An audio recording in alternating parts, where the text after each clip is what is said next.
लोकशाहीचा बुलंद आवाज, रिपब्लिकन वार्ता, महाराष्ट्र.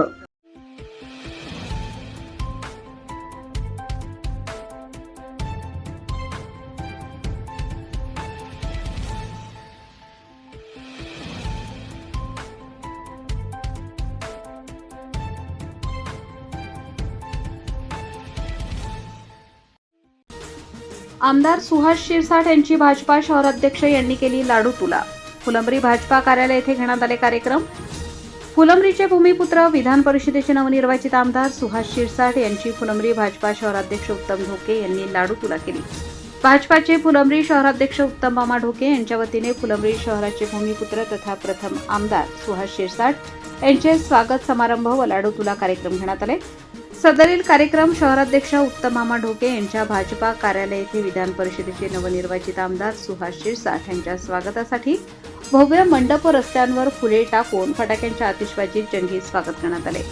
या ठिकाणी आमदार यांची लाडू तुला झाल्यानंतर भाजपा शहराध्यक्ष उत्तम मामा ढोके यांनी सपत्नीक आमदार सुहास शिरसाट यांचे सपत्नीक दोघांचे शाल, पुष्पहार, पुष्पगुच्छ देऊन सत्कार केला.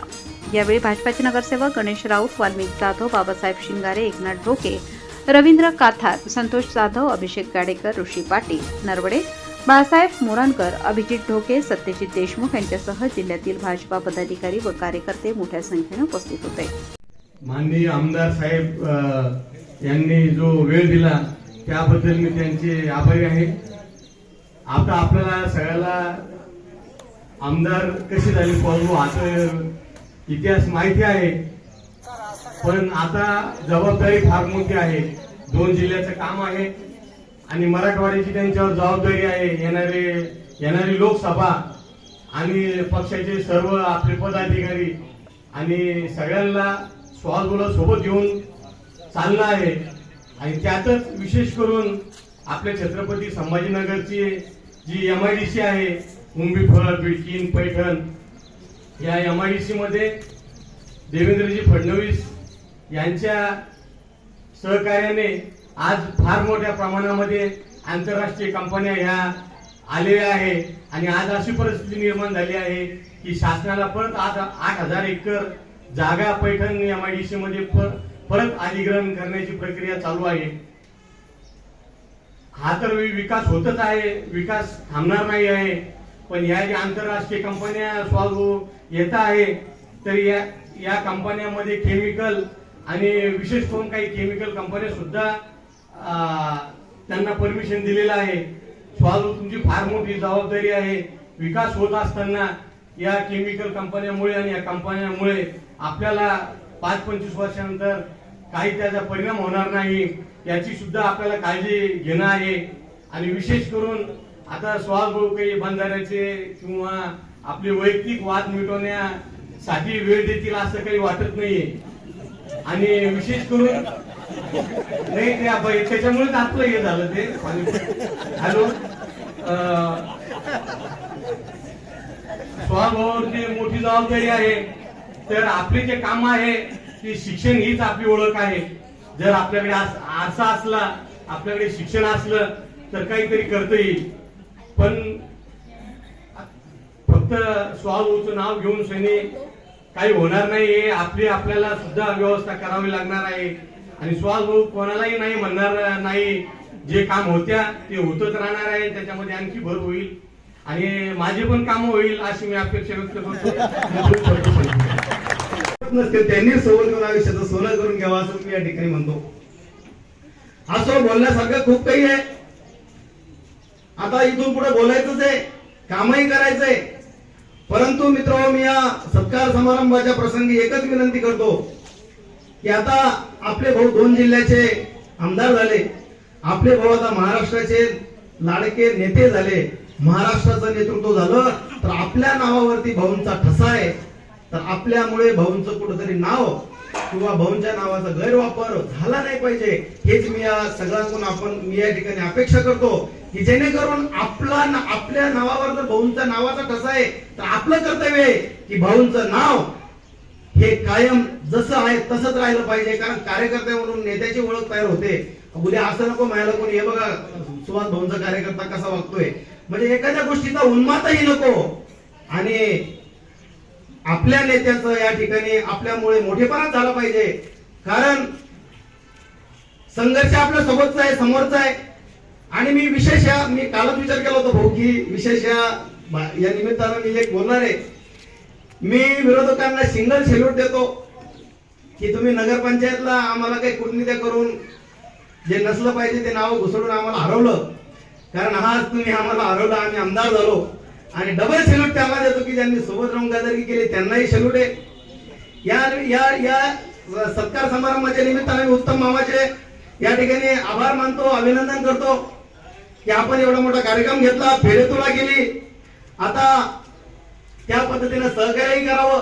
कारण भाऊच्या पाठीमागे असणारे सगळे कार्यकर्ते, आता भाऊला 2 जिल्हे पाहिजे तर फुलंब्रीत आपल्याला सांभाळायची पाठीमागच्या कार्यकर्त्याला, तर भाऊंचं नाव जसं आहे तसंच राहिलं पाहिजे. या निमित्ताने मी विनंती करतो. आणि एक शेर या ठिकाणी मी नक्कीच म्हणणार आहे जाता जाता की जलते जलते मर जाओगे लेकिन उखाड़ कुछ नहीं पाओगे, अभी तो आमदार बना हुआ देखा है, कुछ दिनों में मिनिस्टर भी पाओगे, कुछ दिनों में मिनिस्टर भी पाओगे. धन्यवाद. जिल्ह्यात नाही तर दोन्ही जिल्ह्यात की जालना जिल्हा आणि छत्रपती संभाजीनगर जिल्हा अशा दोन्ही ठिकाणी त्यांचा सत्कार चालू आहे. आणि आमदार किंवा मोठ्या पदावर गेल्यावर तर सत्कार होतच असतात. पण आपल्यातलं कोणीतरी एक सर्वसाधारण आपल्या कुटुंबातलं म्हणता येईल, आपल्या जवळचा स्नेही एक सर्वसाधारण कार्यकर्त्याचं आज वटवृक्ष होतो आणि आमदार होतो, हे मनामध्ये कुठंतरी प्रत्येकाच्या कुतूहल एक जिज्ञासा झालेली आहे की आपले भाऊ आमदार झालेले आहे, कुठंतरी आपल्या कुटुंबातला माणूस आमदार झालेला आहे, असं प्रत्येकाच्या मनामध्ये ती इच्छा आहे. आणि मध्यंतरी 6 महिन्यापूर्वी एक छोटंसं आपल्याला ते एक चटका लावून जाणारी घटनाही आपण या ठिकाणी बघितलेली आहे की ठीक आहे, भाऊंचा एक छोट्या याच्यानं आपल्याला थोडा पराभवाला सामोरं जावं लागलं, त्यावेळी सगळी निराशा होती. पण त्यांच्याकडून तेही शिकण्यासारखे की कुठल्याही गोष्टीला नाराज न होता, न थांबता पक्ष संघटनेचं, आपल्या विचाराचं, आपल्या भागाचं, आपल्या माणसाचं काम करत राहिलं पाहिजे. आणि त्यांनी ते केलं. नक्कीच सर्वांच्या मनातली जी इच्छा होती की भाऊ आमदार व्हावं आणि त्याच्यानंतर आपली जी विचाराची लढाई आहे, आपला जो विचार आहे तो पुढं घेऊन जावा, असं त्यांनी त्यांचं चांगलं काम ते नेहमी करतच असतात. मागेही एकदा भाऊ जिल्हाध्यक्ष झाले पहिल्यांदा, त्यावेळेस फार मोठी रॅली काढली होती. तर गावकरीचे सगळे ज्येष्ठ मंडळी त्या ठिकाणी आले होते. मला आठवतं की प्रत्येकजण शुभेच्छा देत असताना की इच्छा व्यक्त करत होते. पण सगळे म्हणत होते की आपण मुंबईला गेल्यानंतर आपल्याला पिशी ठेवायला जागा लागते, तर आपण कुठंतरी पिशी ठेवली पाहिजे आणि तिथं आपल्याला हक्काचा माणूस पाहिजे की तिथं कोणीतरी आपल्या दरवाजा उघडला गेला पाहिजे, असं प्रत्येक जण इच्छा व्यक्त करत होतं. नक्कीच ती सगळ्या गावची इच्छा आणि आता सर्व गावची न राहता सर्वसाधारण जो व्यक्ती आहे दोन्ही जिल्ह्यातला, त्यांची ती इच्छा होती की आपले भाऊ आता आमदार झाले. आपल्या सर्वसाधारण लोकांचा, शेतकऱ्याचा, सर्व क्षेत्रातील मान्यवरांचा आवाज विधानसभेमध्ये, विधान परिषदेमध्ये ते गाजवत आहे. आणि ही ती अभिमानाची गोष्ट आहे. भाऊला आपण भाषण करताना टीव्हीवर बघतो, त्यावेळी सगळेजण घरातले एकत्र होतात. त्यावेळी सुवास भाऊ आले टीव्हीवर आणि आता ते त्यांचे प्रश्न मांडतायत. आणि ते एक आपल्या घरातला व्यक्ती असल्यामुळं प्रत्येकाचं आनंद, उत्साह वाढतो. अशाच भरपूर सर्वांच्या वतीने मी माझ्या गाडीकर कुटुंबियाच्या वतीने भाऊंना शुभेच्छा देतो की आम्हाला गर्व आहे की सुभाष भाऊच्या टीममध्ये एक कार्यकर्ता म्हणून आम्ही काम करतो. नक्कीच भाऊंना खूप खूप शुभेच्छा. येणाऱ्या काळामध्ये त्यांना चांगलं आरोग्य लाभो, त्यांच्या हातातून चांगली सेवा करू आणि नक्कीच एक मोठा मानाचा तुला भविष्य काळामध्ये ते आणतील. त्या भविष्यातले त्यांचे सगळे स्वप्न पूर्ण हो आणि एक दिवस ते नक्कीच मंत्री हो, या ठिकाणी सदिच्छा व्यक्त करतो. थांबतो. उपस्थित असलेले सत्काराचे आयोजक, या शहराचे अध्यक्ष उत्तम मामा डोके, जिल्ह्याचे युवा मोर्चाचे अध्यक्ष ऋषी नरोडे, माझे सहकारी आणि मित्र अभिषेकजी गाडेकर, वडूद बाजार मंडळाच्या अध्यक्षा काकडेताई, त्यांच्यासोबत आलेले काकडे साहेब, त्यांनी लगेच काही न दिलं सोडून ते बाजूला जाऊन बसून गेले. त्या व्यासपीठावर उपस्थित असलेले सर्वच मान्यवर, धर्मावरून आलेले आणि सर्वच त्यांची सर्व सहकारी मंडळी, उपस्थित असलेले सर्व गावातील प्रमुख ज्येष्ठ मंडळी, तरुण मित्र आणि उपस्थित असलेल्या सर्व माता भगिनी, आज आपण या ठिकाणी गावकऱ्यांच्या वतीनं तप म्हणतो जरा तप. किती तप झाले मग माझे आता? 2. आणि कुटुंबाचे किती झाले?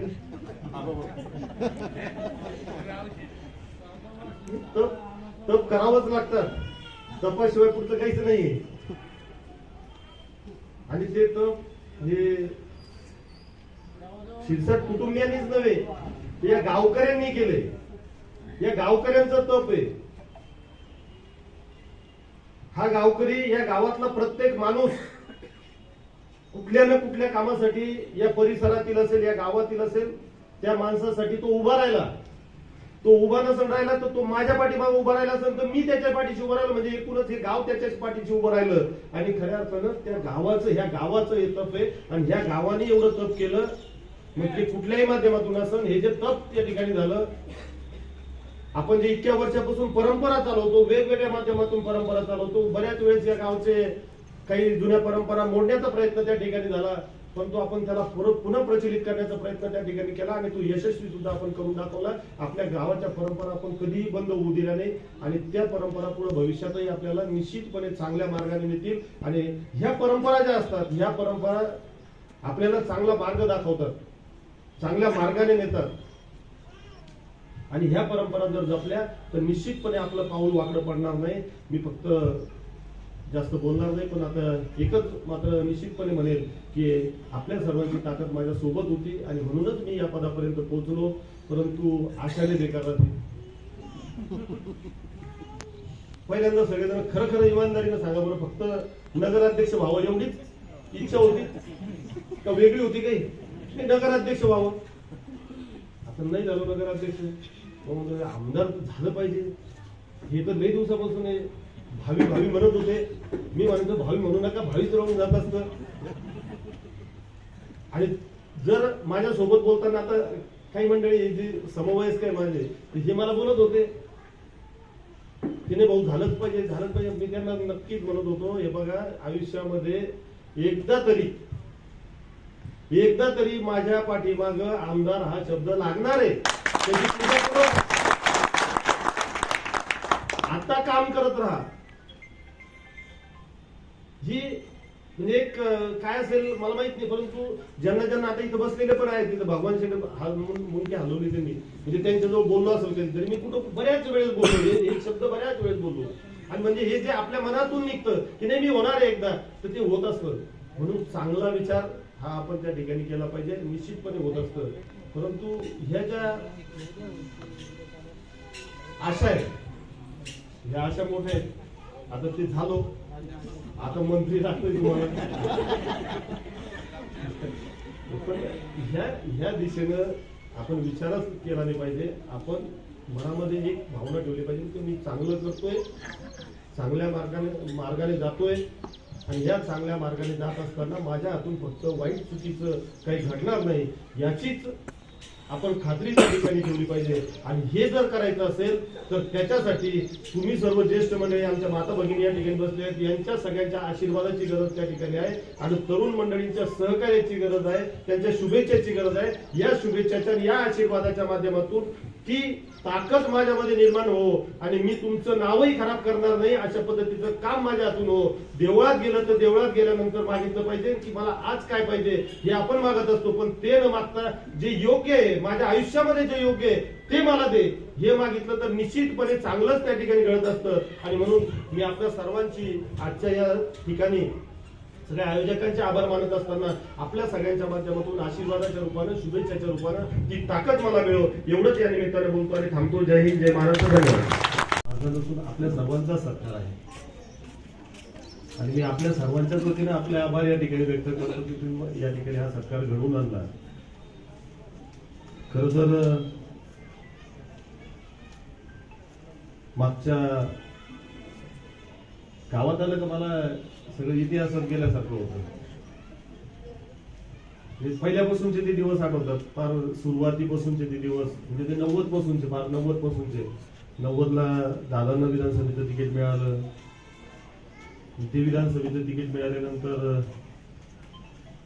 मी तर खूप लहान होतो, पण तरी सुद्धा कार्यालयात बसणं, निघलो नाही तरी कार्यालयामध्ये कोण येतंय कोण जातंय, कोणी आलं तर त्याला चहा पाणी पाजायचं, कोणी जेवायला आला असेल तर कोणाला तरी बोलवून आणायचं, त्याला पिठलं चपाती खाऊ घालायचं. त्यावेळी अण्णा बरोबर आहे ना, पिठलं चपातीवरच चालत होतं ना. हे 90च्या इलेक्शन मध्ये मी ते, कारण मला म्हणजे मी आज बोलतोय ते त्याची आठवण मला काल शिवाजी काका पात्रीकरांनी आठवण करून दिली पालमध्ये, म्हणून मला ते परत आठवलं. ती निवडणूक आपण हारलो, कदाचित मला काही समजतही नसेल त्या पिरियड मध्ये, त्याच्यामुळे मला काही हार जीत काही समजलं नाही. नंतर 92ला अक्का सभापती झाल्या, त्या जुन्या औरंगाबाद तालुक्याच्या, म्हणजे तुमचं करमाड वगैरे सगळ्यात तेही आठवतं. त्याच्यानंतर कसा संघर्ष शिरसाट कुटुंबियांना एका पदावर गेल्यानंतर संघर्ष हा खऱ्या अर्थानं त्यावेळेस मी बघितला. तो दादांनी अक्कांनी करत असताना या गावकऱ्यांनी त्यांच्या सोबत असलेल्या सर्व ज्येष्ठ मंडळींनी कशा पद्धतीनं सहन केला हे मी माझ्या लहान वयामध्ये त्यावेळेस हे सगळं बघितलं. त्यातून पायउतारा झाल्यानंतर असं वाटत होतं, सगळ्यांनाच गावकऱ्यांना वाटत होतं की आता शिरसाट कुटुंबियाचा किंवा या फुलंब्री गावकऱ्यांचा विषय संपला. इथं जुनी मंडळी आहेत त्यांनाही ते लक्षात येत असेल, परंतु अचानकपणे त्यावेळेच्या पक्षश्रेष्ठींनी पुन्हा एकदा अक्कांच्या रूपाने या ठिकाणी विधानसभेची उमेदवारी त्या ठिकाणी पुन्हा एकदा दिली आणि पुन्हा नव चैतन्य आपल्या सर्वांच्या मध्ये त्या ठिकाणी निर्माण झालं. परंतु त्यातलाही संघर्ष तुम्ही बघितला, कशा बंडखोऱ्या झाल्या, कशा पद्धतीनं राजकीय विरोध करून वेगवेगळ्या प्रकारचं, खरं तर न बोललेलं बरं, परंतु इतिहास आहे, इतिहास तर तो मिटत नसतो. आणि त्यावेळेसही आपल्याला त्या ठिकाणी हार पत्करावी लागली. नंतरच्या काळामध्ये हळूहळू वेगवेगळ्या माध्यमातून आता इथं निघाला विषय की भाऊंनी संघर्ष केला. भाऊचा संघर्ष काहीच नाही, या गावकऱ्यांनी जो संघर्ष केला, या गावातल्या ज्येष्ठ मंडळीने जो संघर्ष केला, तो संघर्ष माझ्यासाठी खूप मोठा आहे. त्यांनी तो संघर्ष केला आणि त्यांनी त्यांच्याकडे बघून बघूनच कदाचित मला ती ताकद माझ्यामध्ये निर्माण झाली असत. आणि त्याच्यामुळे मला कधीच असं काहीच वाटत नाही, जिंकलो तरी काही वाटत नाही आणि हारलो तरी मला त्याचं काहीच वाटत नाही. कारण त्याच्यासाठी आपण कामच करत नाही, जिंकायसाठी नाही करत ना, हारायसाठी नाही करत. आपण काम करतो ते लोकांसाठी, सर्वसामान्य नागरिकांसाठी. ज्याला न्याय मिळत नसेल त्याला न्याय मिळवून देण्यासाठी, ज्याचं काही काम आपल्या हातून जर चांगलं काम होत असेल तर त्याच्यासाठी. मग हार आणि जीत कशाला असायला पाहिजे? हारलं म्हणून काय सगळं सोडून द्यायचं असं नाहीये. तर हे सर्व तेव्हापासून शिकलो आणि म्हणून आज माझे वर्गमित्र या ठिकाणी बसलेले आहेत. इकडं उत्तम मामा आहेत, इकडं शिवनाथ ढोके बसलेले आहेत, गुलाम पटेल आहे, बाजूला अंबादास शेरकर आहे, त्याच्या बाजूला गुंजाळ पण बसले. अजून कोणी आहे का? एवढे दिसत आहे आपण तिथं बसले. मला वाटतं तिथंच बसलं पाहिजे.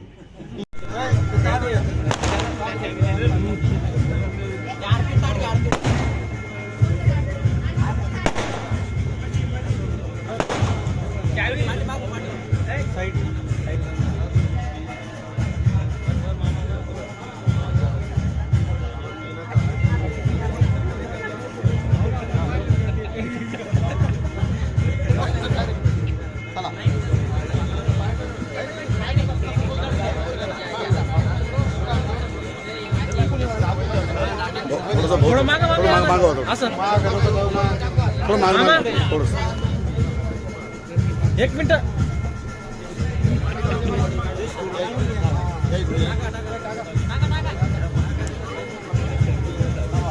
ये बाप्पा थोडं पाठीमागे सारखा मागे या सगळ्यांनी मागे अरे उभं राहील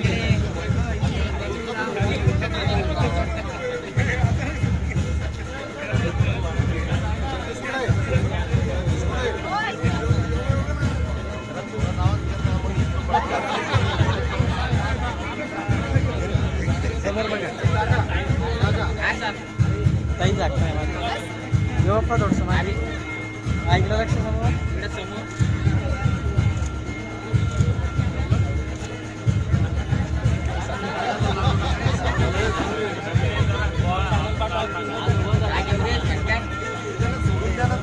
सोडून दे एवढे भरले का इकडून टाका ना, इकडून टाका, इकडून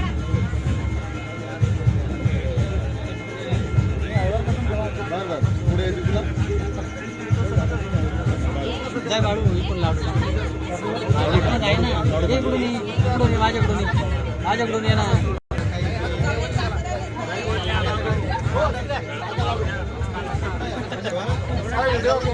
व्हिडिओ घे मला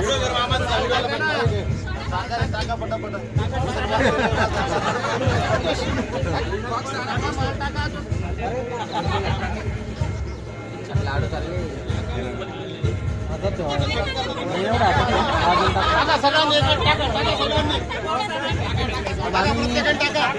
मामी असं उभं राहा हात लावा द्यायला फक्त हात लावा इथलं लक्ष करा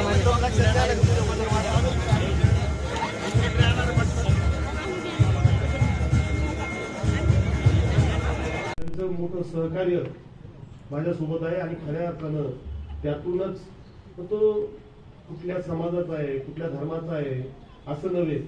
बऱ्याच वेळेस माझ्या पुढे प्रश्न मांडले गेले, असं करायला पाहिजे, तसं करायला पाहिजे, तसं करायला पाहिजे. मग मी सगळ्यांच्या पुढे याचा सगळ्या नवीन पिढीसाठी मी त्यांना एक प्रश्न विचारत असतो की मी जर चुकतो किंवा माझं वागणं जर चुकीचं आहे किंवा माझं कार्यपद्धत जर चुकीची आहे तर 2000ला या गावचं सरपंच मला पहिल्या प्रथम केलं. मला वाटतं त्यावेळेच्या सर्व लोकांना असं वाटत होतं साहेबाचं पोरग एकदा तर नाट भाजून टाका, एकदा तर होईल आणि देव बाजूला करून बस संपला विषय, असं कदाचित काही जणांना वाटलं असं. पण एक वेळ स्वीकारलं हे 5 वर्ष संपत नाही. काकडे साहेब सरपंच म्हणून ताई आता काम करताय, तुम्ही पूर्णपणे पाठीशी उभा आहात. काय त्रास होतो तुम्हाला जाणीव आहे. 5 वर्ष सरपंच म्हणून काढणं एवढं सोपं नसते का, छोट्या गावात सुद्धा सोपं नसतं. या गावचं 5 वर्षाचं सरपंच पदाचा कारभार करत असताना सहकार्यांच्या सोबत त्यांच्या माध्यमातून त्यांच्या सहकार्याने करत असताना गावकऱ्यांनी पुन्हा दुसऱ्यांदा संधी दिली. दुसरी संधी झाली, आता वाटलं थांबता येईल किंवा थांबवतील, तिसऱ्यांदा परत संधी दिली. मध्यंतरीचा काही प्रशासकाचा काळ सोडला, नगरपंचायत स्थापन झाली, चौथ्यांदा पुन्हा संधी दिली. जर या टप्प्याटप्प्यानं जर अशा पद्धतीचं गावकरी जबाबदारी देत असतील तर मग जे काय चाललंय किंवा जे आपलं कामाची पद्धत आहे ती योग्य वाटते. कारण पावती राजकारणाला पावती मोरे साहेब कुठून भेटत असतील 5 वर्षानंतर निकालाच्या माध्यमातून. जर 5 वर्ष जर आपण जर प्रामाणिकपणे काम करत असू तर त्या गावातील लोकांना त्या ठिकाणी निश्चितपणे वाटत असतं आणि म्हणून ते पुन्हा दुसऱ्यांना संधी त्या ठिकाणी देत असतात. अशा संध्या मिळत जात असत तर 2000 पासून सक्रिय राजकारणात होतो. तसं तर 90 पासून राजकारण सुरू झालं, परंतु सक्रिय राजकारणामध्ये 2000 पासून आज 2026 पर्यंत गावकऱ्यांनी कधीच नाकारलं नाही. गावकऱ्यांनी पुढे जायला संधी दिली. हे मी याच्यासाठी बोलतोय की आता बोलताना मागचा पराभव हाही विषय काढला गेला आणि तो पराभव हा मी तर म्हणेल की ज्यांनी सोबत राहिले, ज्यांनी साथ दिली ते तर महत्वाचे आहेतच. त्यांनी एक ऊर्जा निर्माण केली, त्यांनी एक ताकद दिली. परंतु काही जणांनी वरच्यांनी सांगितलं होतं की याला जोपर्यंत इथं थांबवत नाही ना तोपर्यंत हा पुढे जाऊ शकत नाही. याला एकदाच्या गावाच्या बाहेर काढा आणि गावाच्या बाहेर काढत असेल तर हातासात आपले हाले चिटकून बसलेले आहे तुम्हाला. तुम्ही प्रेम करता, मी तुमच्यावर प्रेम करतो, मला गाव फुलंब्री सोडा वाटत नाही आणि तुम्हालाही जवळ द्या वाटत नव्हतं, परंतु वरच्यांनी ठरवून टाकलं. काही जणांना बुद्धी दिली की नाही थोडंसं थांबवायला, आणि त्या अर्थानं त्यांनी मला त्या ठिकाणी थांबवण्याचा प्रयत्न या ठिकाणी झाला. म्हणून त्यांचे सुद्धा या ठिकाणी आभार व्यक्त करतो की तुम्ही जर मला ही संधी कदाचित नगराध्यक्ष झाला असतो तर पक्षाने विचार नसता केला. पक्षाने म्हणलं हाय नगराध्यक्ष काय पद द्यायचं, परंतु तिथं झालेली हार